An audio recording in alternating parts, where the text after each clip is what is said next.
जय हिंद एवरीवन। तो आज हम लोग पढ़ने वाले हैं जीव विज्ञान का अध्याय 1।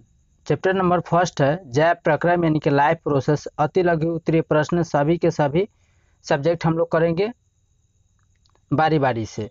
तो पहला कर रहे हैं जैव प्रक्रम चैप्टर का अति लघु उत्तरीय प्रश्न, जो काफ़ी इंपॉर्टेंट है। उसके बाद जो लघु उत्तरीय और दीर्घ उत्तरीय भी करेंगे बारी बारी से। तो पार्ट 1 अगर आप लोग नहीं देखे हैं तो उसमें क्वेश्चन नंबर 20 कर चुके हैं। अगर आप लोग नहीं देखे हैं तो क्वेश्चन नंबर 20 से तक 1 से 20 तक आप लोग जाके देख सकते हैं पार्ट 1 वीडियो में, इसकी पिछला वीडियो में। तो चलिए आज हम लोग करने वाले हैं क्लास 10 से संबंधित जैव प्रक्रम यानी कि बायोलॉजी का फर्स्ट चैप्टर है अति लघु उत्तरीय प्रश्न, जो एग्जाम के पॉइंट ऑफ व्यू से मोस्ट इम्पोर्टेंट है। चलिए शुरू करते हैं बिना टाइम गवाते हुए, क्योंकि टाइम जो है बहुत बहुमूल्य है आप लोग के लिए, क्योंकि मैं समझता हूँ आपके समय को। तो क्वेश्चन नंबर फर्स्ट दिया गया है कि जिस जीव के शरीर से परजीवी अपना भोजन प्राप्त करते हैं वे क्या कहलाते हैं। कहने का मतलब है क्वेश्चन आप लोग समझिएगा, एग्जाम में हो या कहीं भी हो। अगर क्वेश्चन आप लोग समझ लेते हैं तो मेरा मानना है और मैं विश्वास करता हूं कि 100% आप लोग जो है आंसर लिख सकते हैं। आंसर देखिए, क्वेश्चन में लिखा हुआ रहता है विद्यार्थी यथासंभव उत्तर अपना शब्दों में दे, यानी कि आपको जो माइंड जो ऑर्डर करता है, जो आंसर आप लोग किसी भी चीज़ को उतारा देने से पहले, उत्तर देने से पहले उस चीज़ को समझते हैं। तो उस चीज़ को समझिए, एग्जाम में चाहे कहीं भी ध्यानपूर्वक ध्यान एकत्रित करके कहीं भी आप हो जो क्वेश्चन को पढ़िए, एक बार दो बार समझ जाइएगा, आंसर खुद अपने आप लिख डालिएगा। क्योंकि आंसर आपको पता रहता है, बट प्रॉब्लम कहाँ रहता है कि आप लोग क्वेश्चन समझते नहीं हैं और हड़बड़ा जाते हैं। तो कहता है कि जीव के शरीर यानी कि जो जीवित होगा उसी का शरीर। तो जीव के शरीर से परजीवी अपना प्राप्त यानी भोजन जो प्राप्त करते हैं वे क्या कहलाते हैं। यानी कि कोई भी जीव के शरीर से परजीवी जो है जो किसी भी जीव के शरीर से परजीवी जो है सो अपना भोजन अगर प्राप्त करते हैं किसी भी जीव के शरीर से, तो वे क्या कहलाते हैं। तो वो पोषी कहलाते हैं। क्या कहलाते हैं? तो पोषी। इसमें कुछ ज़्यादा था नहीं। तो चले नेक्स्ट क्वेश्चन करते हैं, क्वेश्चन नंबर 22। तो अगर इस चैनल पर नए हैं, अगर सब्सक्राइब नहीं किए तो सब्सक्राइब कर लीजिएगा इस चैनल को, और लाइक नहीं किए तो कि एक लाइक कर दीजिएगा, क्योंकि काफ़ी जो है सो मेहनत लगता है और कुछ बैकग्राउंड में कुछ आवाज़ आता होगा तो आप लोग मैनेज कर लीजिएगा, क्योंकि उतना भी जो है सभी हमारे पास सुविधा नहीं है। तो एक ही रूम है, उसी में जो है सो आप लोग को जो है सो वीडियो रिकॉर्ड करते हैं। तो अगर इस चैनल पर नए हैं तो चैनल को सब्सक्राइब कर लीजिएगा। ज़्यादा से ज़्यादा अपने स्टडी ग्रुप में शेयर करना नहीं भूलिएगा, अपने दोस्तों को साथ जोड़ना नहीं भूलिएगा, क्योंकि इसी चैनल पर आपको फ्री में नोट्स कहाँ से लीजिएगा आप लोग हम लास्ट में वीडियो को बता देंगे। तो इस चैनल पर बने रहिए, और अच्छा लगे तो लाइक कर दीजिएगा। कमेंट सेक्शन में बताइएगा जो भी फीडबैक हो आप लोग को कैसा लगा, क्योंकि आपका एक कमेंट्स और एक लाइक हमें मोटिवेट करता है। उससे हम मोटिवेट होते हैं कि अगर किस टॉपिक पर वीडियो लाया जाए। तो चलिए क्वेश्चन नंबर 22 है कि गोबर छत्ता में किस प्रकार का पोषण होता है। तो मृतजीवी प्रकार का जो पोषण है वो गोबर छत्ता में होता है। तो पोषण 3 प्रकार के होता है। तो आप लोग कमेंट सेक्शन में बताइएगा अगर पिछला वीडियो देख लिए हैं तो गोबर छत्ता जो होता है वो मृतजीवी पर एक पोषण प्रकार का है। गोबर छत्ता में किस प्रकार का पोषण है? तो एक मृतजीवी प्रकार का पोषण गोबर छत्ता में देखने को मिलता है। चलिए नेक्स्ट करते हैं कि पत्तियों का कौन सा अंग जो है सो CO2 यानी कि कार्बन डाइऑक्साइड युक्त वायु को प्रवेश द्वार है। पर द्वार मतलब होता है जाने वाला रास्ता यानी मार्ग। तो CO2 युक्त वायु को प्रवेश द्वार यानी कि CO2 जो गैस है वो वायु को प्रवेश करता है पत्तियों में। कौन सा? मान लीजिए यह पत्ती है। क्या है? यह पत्ती है। मान लीजिए उतना तो अच्छा तो नहीं है, लेकिन समझ लीजिए यह पत्ती है। इसमें जो थोड़ा थोड़ा रहता है ना, स्टोमाटा रहता है, वो छिद्र टाइप का रहता है। इसी के माध्यम से जो है CO2 गैस इसमें प्रवेश करता है। तो यह इसको बोलते हैं रंध्र या स्टोमाटा। इसी को बोलते हैं जो छोटा छोटा दाना दाना रहता है छिद्र टाइप का। अगर देखिएगा प्रकाश की ओर झाँक के तो इसमें इसी को कहते हैं रंध्र या स्टोमाटा कहते हैं। इसी को रंध्र या स्टोमाटा कहते हैं। चलिए नेक्स्ट है CO2 होता है carbon dioxide. Question number next है कि पोषण की दृष्टि से जंतुओं को क्या कहा जाता है। अगर पोषण की दृष्टि से देखा जाए तो जंतु को क्या कहा जाता है, यानी कि पोषण जो होता है वो 3 प्रकार का होता है। तो अगर उसमें देखा जाए तो जंतु किस तरह का होता है, तो वो परपोषी होता है, यानी कि एक दूसरे पर जो है सो आधारित रहता है, आश्रित रहता है।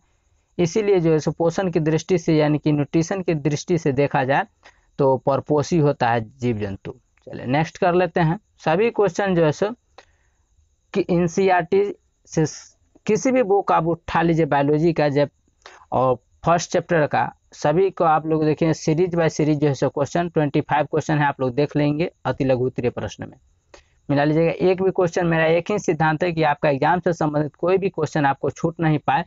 सभी के सभी चैप्टर वाइज ऑब्जेक्टिव, सब्जेक्टिव और न्यूमेरिकल सभी के सभी चैप्टर वाइज हम करा देंगे क्वेश्चन, क्योंकि ऐसा ना हो कि एग्जाम से लौट कर आएँ और बोले कि मेरा यह क्वेश्चन स्किप हो गया, छूट गया, नहीं आता था आंसर। ऐसा नहीं होने देंगे, ये मेरा मुझ पर बिलीव कीजिए। तो क्वेश्चन नंबर 25 है कि अमीबा में भोजन का पाचन कहाँ होता है। अमीबा में भोजन का पाचन कहाँ होता है, तो अमीबा में भोजन का पाचन जो है सो रसधानी में होता है, जबकि हम लोग में जो है सो भोजन का पाचन जो है सो मुख से शुरू हो जाता है। मुख गुहा जिसको कहते हैं, तो गुहा मतलब होता है खाली जगह और मुख मतलब होता है मुंह। तो मुख से हमारा भोजन शुरू हो जाता है, लेकिन पूर्ण पाचन अगर पूछा जाए तो क्वेश्चन को आप लोग ध्यानपूर्वक पढ़िएगा। अगर पूर्ण पाचन पूछे तो छोटी आंत में हो जाता है, और डीपली से जाएगा तो आप लोग पार्ट 1 वीडियो जरूर देख लीजिए, क्योंकि काफ़ी हेल्पफुल। अगर इस वीडियो समझ में नहीं आएगा ज़्यादा उतना, लेकिन मेरा प्रयास है समझाने का, क्योंकि आप पहला वीडियो जरूर देख लीजिएगा, क्योंकि उससे रिलेटेड ही है यह पार्ट 2 बन रहा है। क्योंकि वीडियो ज़्यादा लंबा ना हो इसीलिए हम पार्ट 2 में कर देते हैं अति लघु के उत्तरीय का। नेक्स्ट मिलेंगे जो है सो लघु उत्तरीय में। चले तो इसका जो है सो भोजन रसदानी में अमीबा में भोजन का पाचन का होता है, यानी कि अमीबा में जो है सो फूड का यानी कि खाना का पूर्ण पाचन का होता है, तो भोजन रसधानी में राजधानी वही रसधानी होगा, यहाँ पर राजधानी लिखा गया है। चलिए नेक्स्ट करते हैं। नेक्स्ट है कि मनुष्य में पाचन के लिए विशेष अंग को क्या कहते हैं, तो मनुष्य के पाचन के लिए जो है सो आहार नाल होता है, जिसे पाचन तंत्र कहते हैं। तो आहार नाल को ही पाचन तंत्र कहते हैं। तो ये आप लोग ध्यान में रखिएगा कि मनुष्य में पाचन के लिए विशेष अंग को क्या कहते हैं, तो यह आहार नाल होता है। नाल मतलब होता है नली। मान कर चलिए कहीं भी गली में पानी बहाना होता है, कहीं भी गली में जो है सो पानी बहाना होता है, तो उस एक नला टाइप का चीर देते हैं और नाली के माध्यम से वो पानी को निकाला जाता है। उसी तरह खाना का या आहार मतलब होता है भोजन, यानी कि भोजन जिस रास्ता से जाता है उसी को ही नली कहते हैं, नाल कहते हैं। तो मनुष्य में पाचन के लिए विशेषण को क्या कहते हैं, तो आहार नाल यानी पाचन तंत्र कहते हैं उसको, यानी कि डाइजेस्टिव सिस्टम कहते हैं इंग्लिश में। चलिए नेक्स्ट है कि मनुष्य के जीव के ऊपरी सतह पर पाए जाने वाले संरचना क्या कहलाते हैं। मानकर चलिए यह जीव है, क्या है, यह जीव है। मान लीजिए कि यह जीव है, किसी जीव का यह जीव है, और इस पर जो छोटा छोटा दाना टाइप का रहता है, छोटा छोटा दाना, तो इस टाइप का जो है सो अलग भाग होता है, और इस टाइप का अलग भाग होता है, और इस टाइप का अलग भाग होता है, और इस टाइप का अलग भाग होता है। तो इसी तरह जो है सो मनुष्य के जीव की ऊपरी सतह पर पाए जाने वाली संरचना, यानी कि यह बुनका बुनका टाइप का जो रहता है, दनगर उसको बात कहता है। तो इसको स्वाद कलियाँ कहते हैं। क्या कहते हैं, यह स्वाद कलियाँ होता है।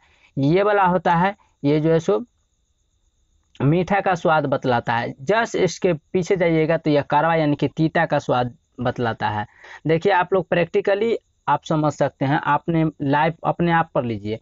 जब आप मीठा अगर किसी चीज़ का स्वाद चखना होता है तो ये अगला वाला भाग को हम चखते हैं, तो ये मीठा का स्वाद ज़्यादा ऐसे बतलाता है सभी चीज़ का, लेकिन ये मीठा का स्वाद ज़्यादा बतलाता है आगे वाला भाग जीभ का। पिछला में अगर ज़्यादा तीत खा लेते हैं तो देखिएगा पूरा जीभ निकालने की कोशिश करते हैं, और ये पीछे वाला जो भाग होता है वो काफ़ी जो है सो तीखा यानी कि लहरने लगता है खूब। आप अपनी लाइफ से कनेक्ट करके जोड़िए, कोई भी सब्जेक्ट आपको भारी या बोझ नहीं लगेगा। तो देखिएगा मिर्ची उर्ची खा लेते हैं ज़्यादा तो पूरा जीभ निकालने लगते हैं और हवा छोड़ने लगते हैं, मुँह से हा करके भाप छोड़ने लगते हैं। वो जो है सो अंदर वाला भाग वो तीता महसूस करता है, और ये बगल वाला साइड वाला जो भाग होता है ये खट्टा का स्वाद कराता है। तो ये होता है खट्टा, क्या होता है, यह खट्टा का स्वाद बतलाता है। ये आगे वाला मीठा का जस्ट उल्टा जो होता है मीठा, और यह जो है सो ये तीखा बोलते हैं इसको, यानी कि तीता का स्वाद बतलाता है। और यह खट्टा का दोनों जो है सो स्वाद बतलाता है। तो इतना जो आप समझ रहे होंगे, और ऊपर ऊपर जो दाना टाइप का रहता है इसी को ही स्वाद कलियाँ कहते हैं। तो देखिए क्वेश्चन इतना बड़ा है लेकिन आंसर इसका ये इतना ही है। चलिए नेक्स्ट है कि मुख गुहा से, मुख गुहा, गुहा मतलब बता दिए, मुख गुहा मतलब क्या होता है, खाली जगह होता है। क्या होता है, तो खाली जगह होता है मुख गुहा मतलब। मुख गुहा से भोजन कहाँ पचता है, तो ग्रसनी में पचता है। कहाँ पचता है मुख गुहा से, तो भोजन जो है ग्रसनी में पचता है। चले नेक्स्ट है कि ग्रास नली की दीवार, ग्रास नली की दीवार में तरंग की तरह तरह की, यहाँ पर तरह तरह होगा, तरह तरह की होने वाली सिकुड़न, सिकुड़न और फैलन, इनमें ही सिकुड़ता है। तो ग्रास नली के दीवार में तरह तरह की सिकुड़न एवं फैलाव को, यानी कि सिकुड़ता है और फैलता है, उसको क्या कहते हैं, तो कर्मानुकुंचन कहते हैं। ऐसे ऐसे जो फैलता उलता है इसी को कहते हैं कर्मानुकुंचन गति कहते हैं। इसमें गति होता है, इसी के माध्यम से जो है सो अनाज नीचे की ओर जाता है, यानी कि दब दब के सिकुड़ता है और फैलता है, सिकुड़ता है और फैलता है। चलिए नेक्स्ट है क्वेश्चन नंबर 30 कि भोजन में मौजूद, भोजन में यानी कि फूड में मौजूद, हमारे आहार में मौजूद प्रोटीन को पेप्टोन में कौन सा एंजाइम बदलता है, तो पेप्सिन एंजाइम। और रेनिन एंजाइम जो है सो हमारा दूध को पाचन करने में सहायता करता है, रेनिन एंजाइम। और हमारे मुंह में जो लार बनता है उसमें कौन सा एंजाइम होता है, तो उसमें जो है टाइलिन एंजाइम पाया जाता है। कौन सा एंजाइम पाया जाता है, तो टाइलिन एंजाइम जो है सो पाया जाता है हमारे लार में, जो है सो काफ़ी चिपचिपा हमारे भोजन को बना देता है और कार्बोहाइड्रेट में बदल देता है। और रेनिन हार्मोन जो है सो हमारे दूध को पचाने का काम करता है। और पेप्सिन जो है पेप्सिन एंजाइम जो है वह पेप्टोन को पेप्सिन में परिवर्तित कर देता है, प्रोटीन को पेप्टोन में परिवर्तित करता है। कौन सा हार्मोन, तो एंजाइम, तो वह है पेप्सिन। चलिए नेक्स्ट है कि आहार नाल, आहार नाल के सबसे लंबे भाग को क्या कहते हैं, यानी कि यह आहार नाल होता है इस टाइप का, यह आहार नाल का फिगर है। यहाँ पर देखिएगा इस टाइप का रहता है बना हुआ। तो आहार नाल का सबसे लंबे भाग को क्या कहते हैं, तो छोटी आंत कहते हैं। यहाँ पर आता है छोटी आंत, यहाँ पर छोटी आंत रहता है। तो इसको क्या कहते हैं, तो छोटी आंत कहते हैं। आहार नाल के सबसे लंबे भाग को क्या कहते हैं, छोटी आंत कहते हैं। भले ही नाम इसका छोटी आंत है लेकिन इसका काम बहुत बड़ा है। चलिए नेक्स्ट करते हैं क्वेश्चन नंबर 32। शरीर की सबसे बड़ी ग्रंथि कौन सा है, तो यकृत ग्रंथि है। इसका लगभग वजन जो होता है समथिंग 1.5 kg का होता है, 1 यानी 1.5 kg, 1.5 kg का वजन होता है यकृत का। चलिए नेक्स्ट करते हैं, यकृत है। तो आगे है कि पाचन की क्रिया कहाँ पूर्ण होती है, तो छोटी आंत में पाचन की क्रिया जो है सो पूर्ण हो जाती है। कहाँ होता है, तो छोटी आंत के इलियम में, इलियम का 3 भाग होता है। तो छोटी आंत के इलियम एक भाग है, वहाँ जो है सो अगर डीपली में ऐसा नहीं पूछा जाएगा, ऐसे पूछेगा कि पाचन की क्रिया कहाँ पूर्ण होती है, तो छोटी आंत में होता है। लेकिन छोटी आंत के जो है इस टाइप का रहता है। तो इसमें जो है सो 3 पार्ट में भाग बटा हुआ रहता है, 1, 2 और 3। तो इस 3 पार्ट में से जो है सो इलियम जो है एक भाग इसमें से, उसमें जो है सो भोजन का पाचन होता है। तो कंपटीशन में उतना डीपली में पूछता है ये तीनों पार्ट का नाम, ऐसे इलियम इसमें दे दिया गया है। तो छोटी आंत के इलियम में, लेकिन आपको छोटी आंत ही सिर्फ पूछेगा। चलिए नेक्स्ट है कि छोटी आंत एवं बड़ी आंत के जोड़ पर अवस्थित नली को क्या कहते हैं। मान कर चलिए छोटी आंत ऊपर से आया, यह छोटी आंत है, और नीचा जो है सो यह बड़ी आंत है। क्या है, बड़ी आंत है।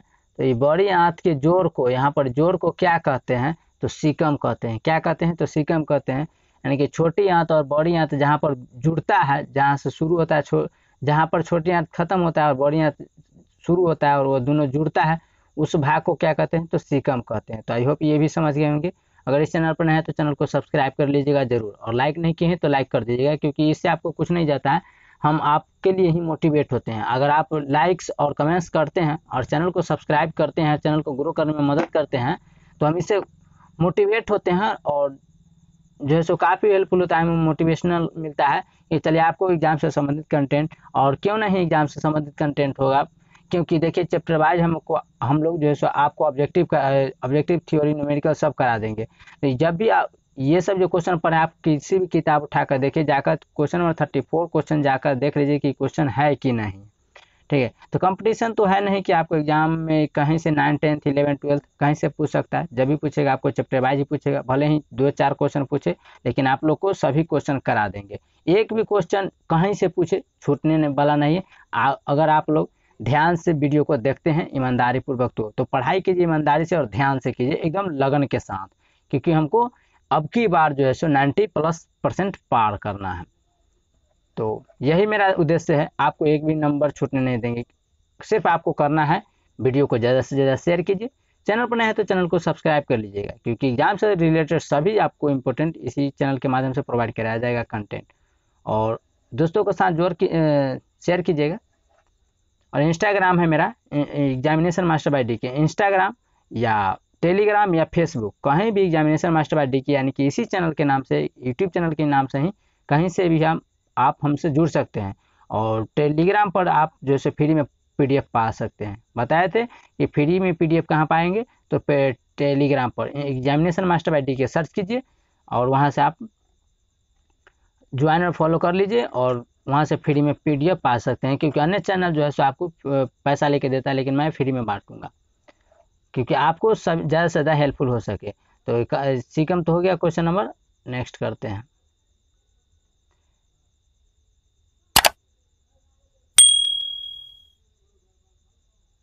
क्वेश्चन नंबर 35 है। क्वेश्चन नंबर 35 है कि अपचा भोजन यानी कि कहने का मतलब जो भोजन सही से नहीं पच पाता है वो अपचा भोजन कहलाता है। तो अपचा भोजन अस्थायी तौर पर कहाँ संचित रहता है, यानी कि जो भोजन सही तरीके से सही ढंग से नहीं पचा वो कहाँ जमा रहता है, तो रेक्टम में जमा रहता है। या कहाँ जमा रहता है, तो रेक्टम में जमा रहता है। जो भोजन सही तरीके से नहीं पच सका हमारे शरीर में, वह रेक्टम में जाकर वह जमा स्टोर हो जाता है। चलिए नेक्स्ट क्वेश्चन करते हैं। तो नेक्स्ट है कि जीवों के लिए पोषण क्यों अनिवार्य है, जीवों के लिए पोषण क्यों अनिवार्य है। तो ये आपको लघुत्तरीय हो जाता है क्वेश्चन। तो आज के लिए इतना ही, मिलेंगे नेक्स्ट वीडियो में नेक्स्ट टॉपिक के साथ। तो इसमें जो है सो अति लघुत्तरीय प्रश्न में जो है सो आपको अति लघुत्तरीय प्रश्न में 35 क्वेश्चन था, तो आपको 35 का 35 करा दिए। पार्ट 2 वीडियो इसमें बना है। तो पहला वीडियो आप लोग नहीं देखे तो जरूर देख लीजिएगा, प्लेलिस्ट सभी का बना हुआ है, गेस्ट से लेकर गाइड तक और बुक का ऑब्जेक्टिव क्वेश्चन से एकदम डिफाइन कराया गया है। तो पीडीएफ के लिए examination master by DK Instagram आप फॉलो कर लीजिए। तो आज के लिए इतना ही, थैंक यू, जय हिंद। मिलेंगे नेक्स्ट वीडियो में नेक्स्ट टॉपिक के साथ।